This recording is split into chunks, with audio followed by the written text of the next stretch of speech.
and today I wanted to go through with you 5 different things that I learned from weighing and tracking my food.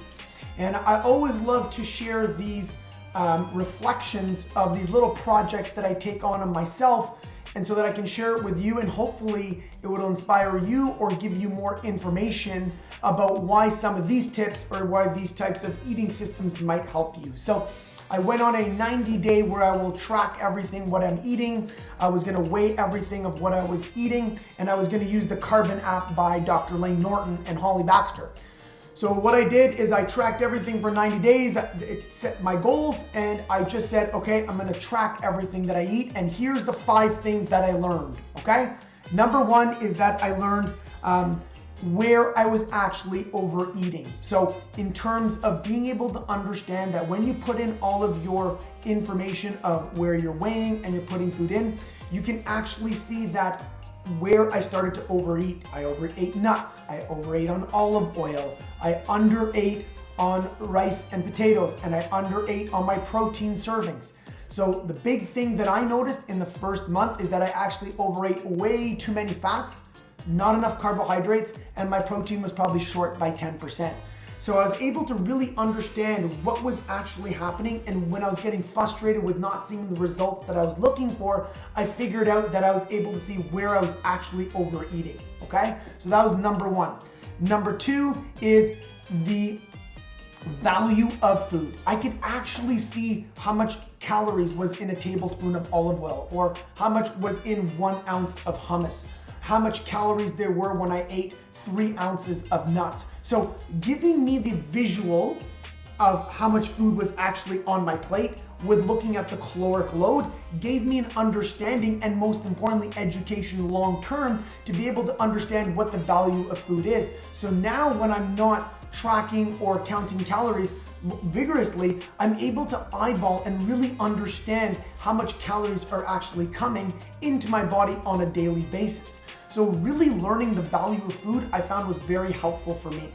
Number 3 is satiety. When I put in all of my macros and I weighed out all the food that I needed to eat in a day, I was shocked at how much food there is. And when I actually work with my clients and I give them the value of food that they need to be eating based on their goals, they're always surprised on how much food they can actually eat.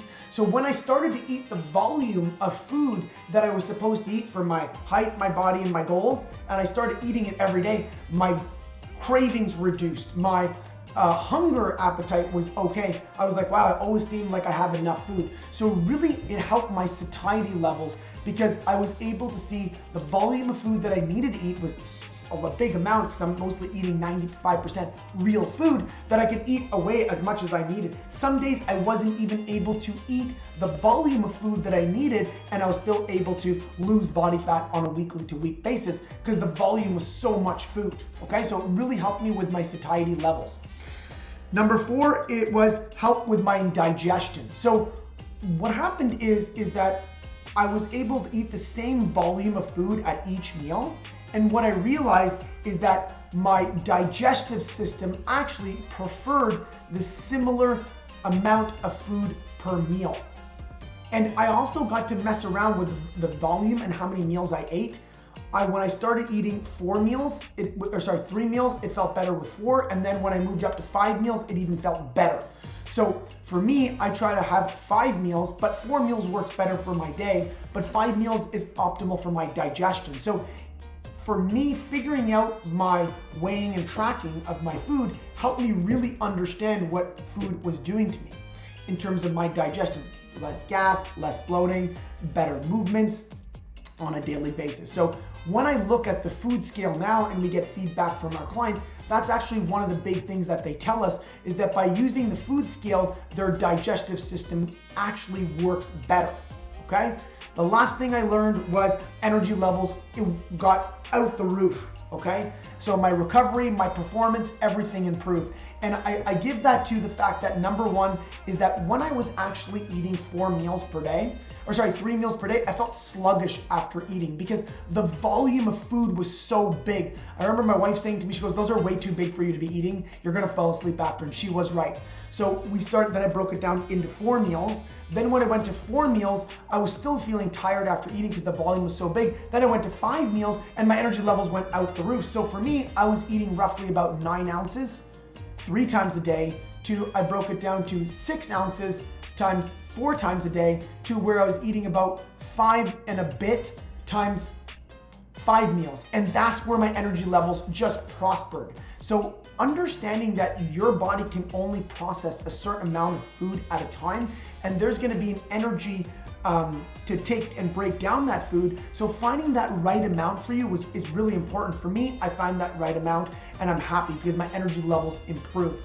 The second part to why my energy levels and my recovery and performance improved is I actually ate the same amount of food every day consistently, and so that means my body was able to consistently perform and give me the output that I needed. There wasn't a missing of a meal, there wasn't little things that happened. At the end of the day, I made sure everything balanced out. So that gave me consistent performance. There was no undereating, overeating. I really went for this hard for the 90 days, and my energy levels and my recovery, my performance really improved. So those are 5 things that I really start to look at as improvements for me from weighing my food and tracking my macros. So if you're looking for education, and I find that for me when I work with my clients and for my personal self, is that it provided me with more confidence about when I am eating out or when I am eating food. I know the values, I know how I'm gonna feel. It was one more layer of the education system that I feel we should all take the time to learn. So if you're looking for more information or you need support with this, you know what? Use some resources. I firmly believe that weighing and tracking your food is a chapter in your nutritional manual that you need to learn. It's not where you need to start. I think that there's better places to start. I didn't start there. I don't start there with my clients, but I do believe it's a part of the chapter of learning more about nutrition, is understanding your macros and weighing your food to really find out the insights to food and how it makes your body feel in terms of how much volume you can handle. So I hope this helps for you. I hope you all have a beautiful day. Thank you.